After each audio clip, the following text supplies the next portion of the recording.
This is CBC Vancouver News.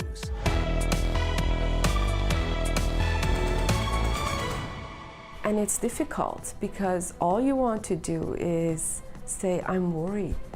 Iranian-Canadians worry for the safety of their loved ones back home as U.S. strikes against 3 Iranian nuclear sites raise fears of escalating violence.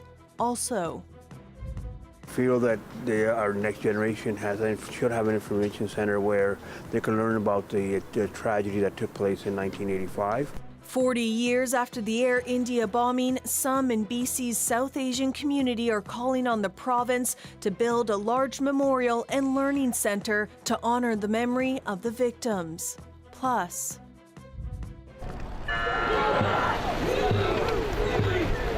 thousands of racers from around the globe take over False Creek for North America's largest dragon boat festival. I've been to Concord for many years. It's really good seeing the community grow year by year. It's getting bigger like every year.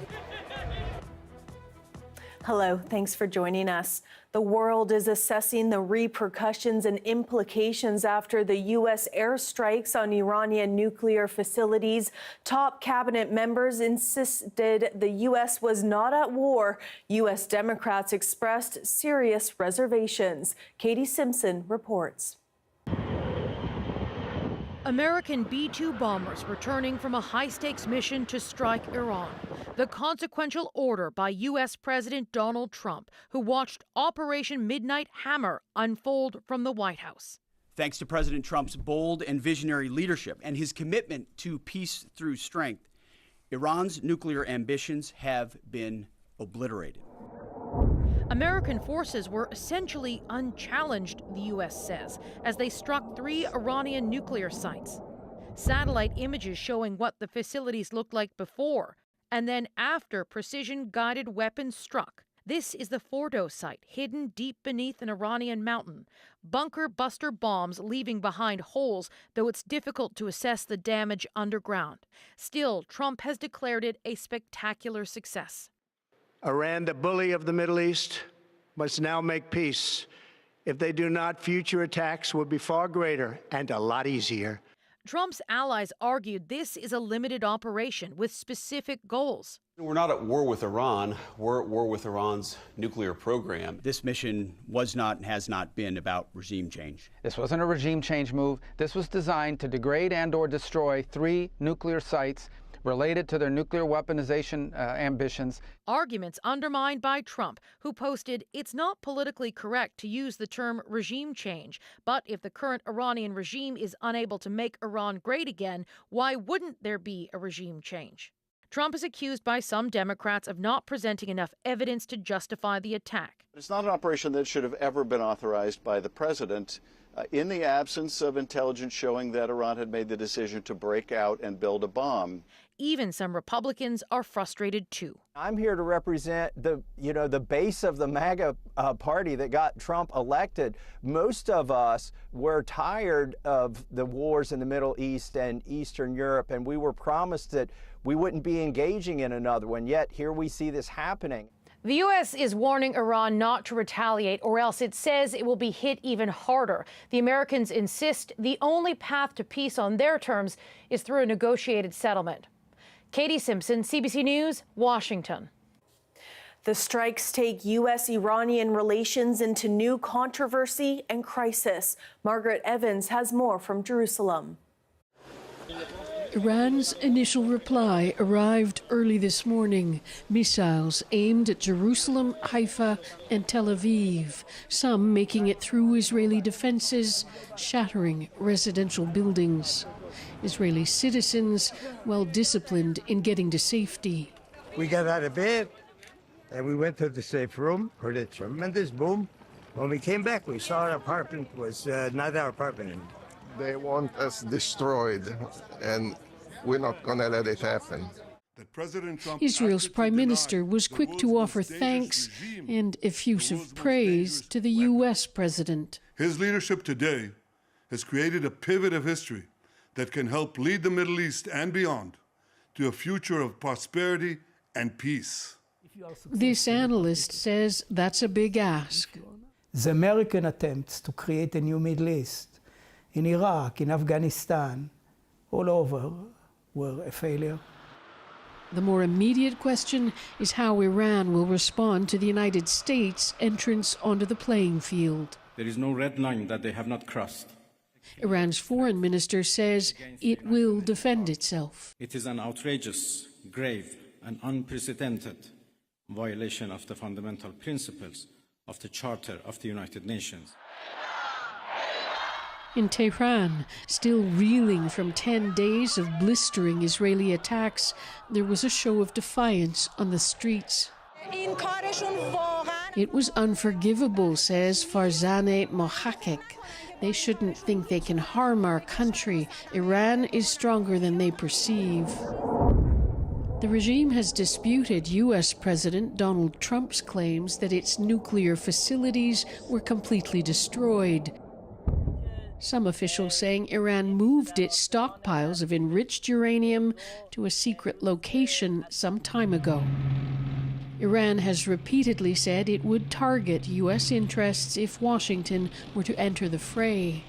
There are some 40,000 U.S. troops stationed across the Middle East.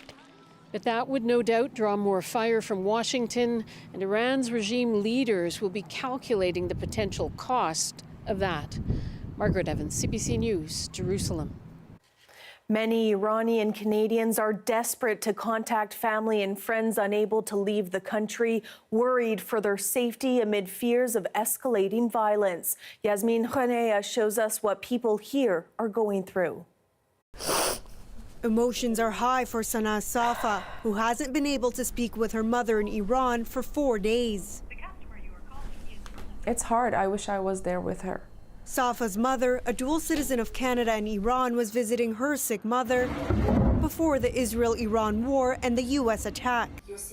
Safa says trying to get her mother out through a land border is too dangerous. She's waiting it out at the moment. We have registered her online to say that she's outside the country. But other than that, there's not much that we can do. A sense of helplessness as Iranian-Canadians grapple with the conflict from afar. And we have to put a smile on our face every day as we're meeting other people. And it's difficult because all you want to do is say, I'm worried. And you can't. Stop the U.S. war machine! Viva, viva Iran! In Toronto, hundreds are calling for peace in Iran. I think people on the ground are really suffering already, and I think it's ridiculous to continue inciting more violence in the Middle East. I don't want any more innocent people to be killed. There is no reason for the U.S. to enter this war. Others say while they oppose the war, they want an end to the Islamist regime. This war, as painful as it might be, might present an opportunity to finish the job that the Iranian people have started decades ago. As for Safa, she hopes she can speak to her mom soon. What would you like to say to her right now?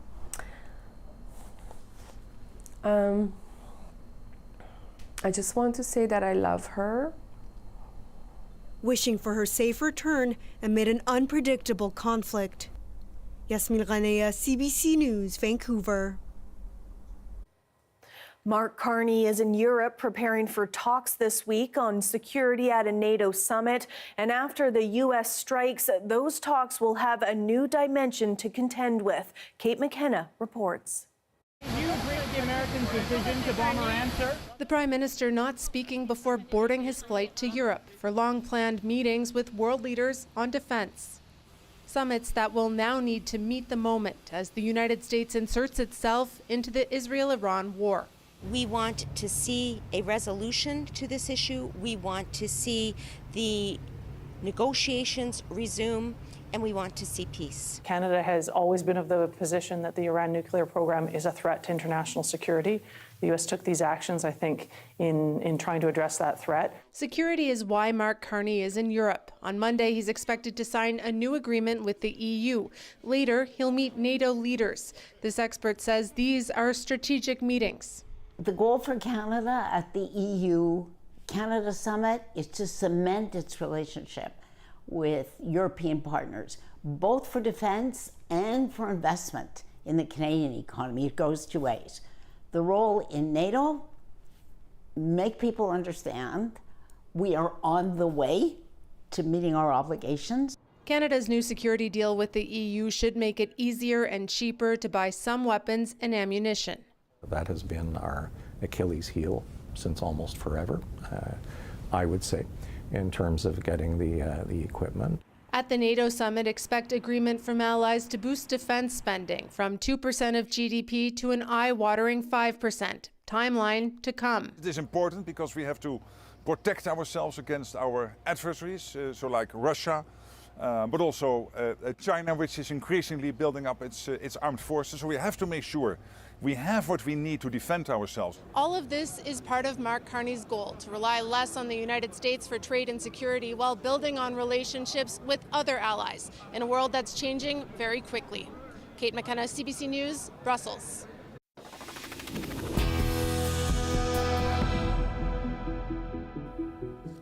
Monday marks the 40th anniversary of the Air India bombing. Ahead of the solemn occasion, Saurabh Sandhu spoke with local faith groups in BC who are calling on the province to build a large memorial and learning centre to honour the memory of the victims. Surrey resident Vijay Chakraborty remembers visiting the Air India Memorial near Cork, Ireland, almost 2 decades ago. I was absolutely spellbound. Chakraborty says the memorial made him think of those who lost their loved ones in the plane crash. That touched me at that point, seeing the warmth of the local people, the way they had kept that whole thing in their memory. On June 23, 1985, a bomb in a suitcase aboard Air India Flight 182 exploded as the plane approached Ireland. All 329 people on board were killed, many of them Canadians. Chakraborty is part of a group that has written a letter to BC's Premier, calling for a larger memorial and learning centre to be built in the province to teach younger generations about the tragedy. My kids, they are being schooled here in Canada, in BC, and they have not heard about this. They need to know about, these things as a part of, their character building. The campaign is being supported by many organizations, including local Hindu and Sikh faith groups. We feel that our next generation should have an information center where they can learn about the tragedy that took place in 1985. Yogesh Bhatia is a volunteer with Vedic Civics Charitable Society. He would like to see a space created that gives voice to the BC victims and their families. At least, those people, who were killed, their family still deserve something.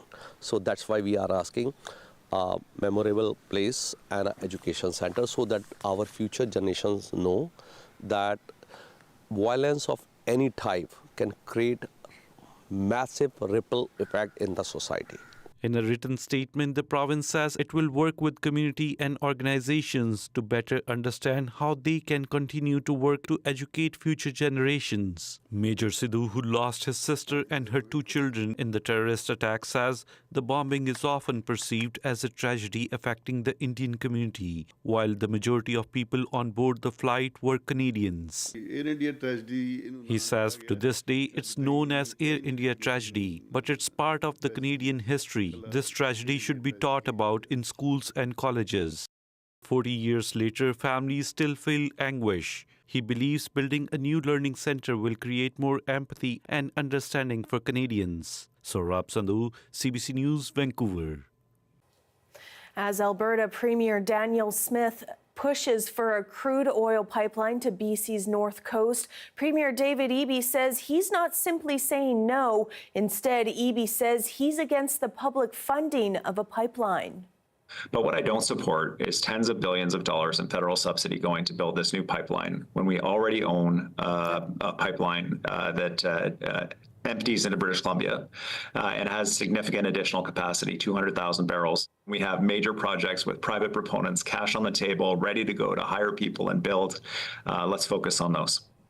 EB listed BC's energy projects, including the LNG Canada project in Kitimat, which has produced its first liquefied natural gas for export.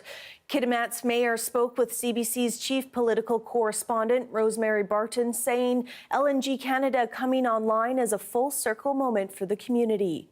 In 1956, National Geographic, described the Alcan and Camano project as the most expensive project ever attempted by private industry. And then we fast forward over 60 years to LNG Canada, and it's the largest private sector investment in Canadian history. So the LNG Canada plant will receive natural gas through the Coastal GasLink pipeline before shipping it to Asian markets. A spokesperson for the company says it's on track to load the first cargo ships by the middle of 2025.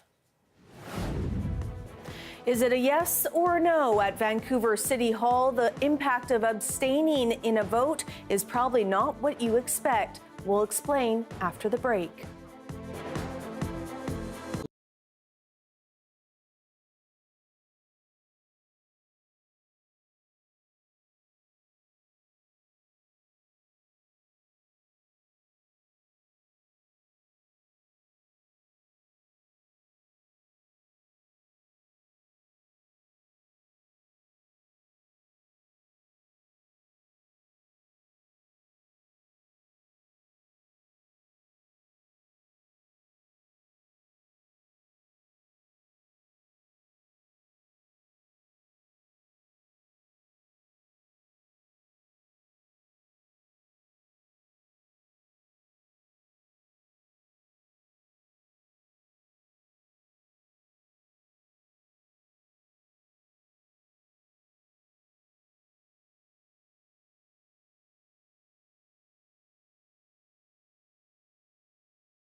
Politicians have to vote all the time, but what if they didn't have to vote yes or no? In Vancouver, sometimes councillors make protest votes by abstaining. It's happened a couple of times recently, but as Justin McElroy reports, it has a different effect than the public might think. Vancouver City Council is a place where the people who run our city can vote yes, no, or a fun mystery third option where nobody can agree what it really means. I'm not sure actually how I'm going to vote on this. I may abstain. I don't think this amendment, as it's presented, will present enough information for me to be confident in a decision, so I'm going to use the opportunity to abstain. Those were different councillors this month saying they wouldn't vote for or against various motions for rezoning on a new development or exploring future budget options. Instead, they abstained, which raised the ire of at least one governing councillor. These are councillors who campaigned during the by-election and said that they would be vociferous voices for Vancouver coming forward. And in my opinion, abstentions are not a vociferous voice. You're not taking a position for or against. Opposition councillor Sean Orr, who abstained on 2 votes, argued that abstaining served an important purpose when he didn't have enough information to make an informed vote, and said it was a hypocritical attack. This party likes to say people play politics a lot, and that's exactly what they're doing in this case. And he said the ability to abstain was an important tool. The other function of abstain is also a protest vote. I want to be very careful with it. I mean, I want to make the right decision. And if I can't make that right decision, that tool is there. Except it's not a protest vote. Not in any legal sense of the word, at least. Because the Vancouver Charter very clearly says that abstaining is actually a yes vote. Which objectively is kind of weird. In the rest of the province, abstaining rarely happens, and cities don't record it in their public records, but Vancouver does with a bright blue column. However, while Orr may be on shaky ground saying it's a protest vote, you can certainly see his side when he says it's all politics. Here is a chart. It shows the councillors who have abstained most since 2017, and there are people from all political parties: Green, One City, Team, and Sarah Kirby-Young herself. All Vancouver politicians do it, especially when they're in opposition. But it's worth arguing whether abstentions are a tool that actually serves the public or just a convenient out for politicians. And you can agree or disagree with that take, but you can also abstain and have that mean what you think it does. Justin McElroy, CBC News, Vancouver. Thousands of racers from around the globe took over False Creek this weekend for North America's largest Dragon Boat Festival. Take a look. So this year at the 37th Concord Pacific Dragon Boat Festival, we have 222 teams from 9 different countries.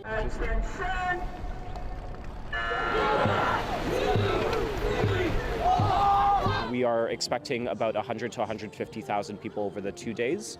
There's about 8,000 racers and race supporters that are here on site right now with us. Let's do this, guys! The Concord Pacific Dragon Boat Festival is the continent's biggest dragon boat event.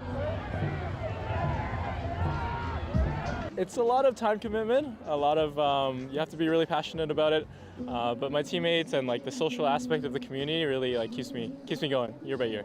So to be here with this many teams from all over the world, it's mind-boggling. We're walking around just staring at everything and talking to all the other teams and just soaking up all the excitement. Sometimes we'll have other teammates we have seen before actually in other teams, and we love going friendly competition against them.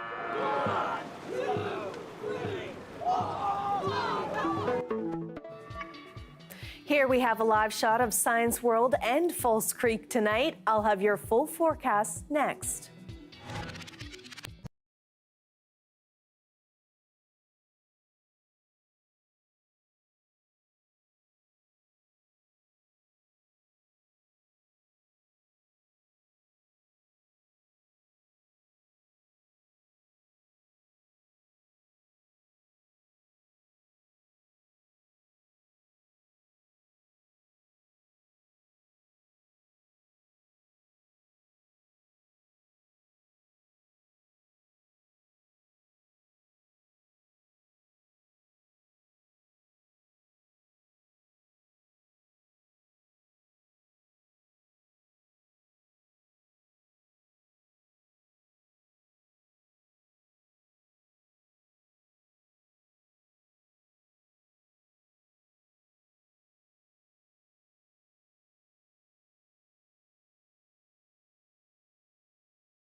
A severe thunderstorm watch across BC's southern interior has prompted the Lower Similkameen Indian Band to extend a landslide warning in parts of the Similkameen Valley, already vulnerable due to past wildfires. So when you get something like a storm that'll dump, 10 to 20 millimeters of precipitation over a short period, it can overwhelm that soil base and start to cause debris flows and even the chance of a slope collapse or a mudslide. Environment Canada also issued a thunderstorm watch today for the Okanagan, Shuswap and West Kootenay regions, warning of possible hail, flash flooding and strong wind gusts. All right, let's take a look now at that forecast, beginning with a quick peek at the let's just go back here. Current temperatures around the province tonight. 7 in Fort St. John, lots of rain in Prince George overnight with a 13, and on the island, clear with a high of 11 in Victoria. That rain is going to stick around for places like Prince George and Williams Lake and Kamloops and Kelowna, all of those areas experiencing a possibility of thunderstorms tomorrow. On the island, Victoria, a mix of sun and clouds and a high of 20 for your tomorrow. A bit wetter in Tofino with a high of 15. Here is our 5-day forecast in Metro Vancouver. Rain, rain, and more rain. From souvlaki and baklava to traditional dance performances, this weekend one of Vancouver's biggest street festivals returned to Kitsilano. Here's a taste of the 50th annual Greek Day on Broadway.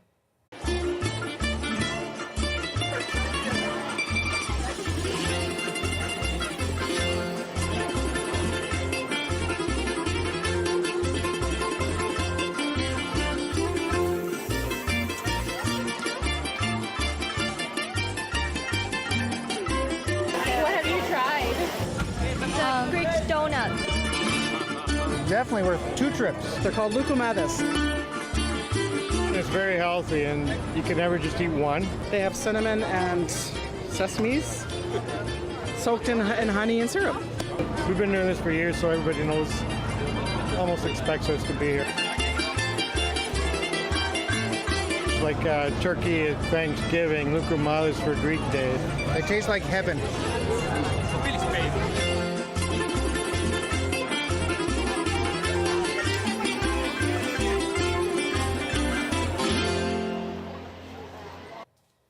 That is your late news for this Sunday. Thanks so much for watching. Have a great night.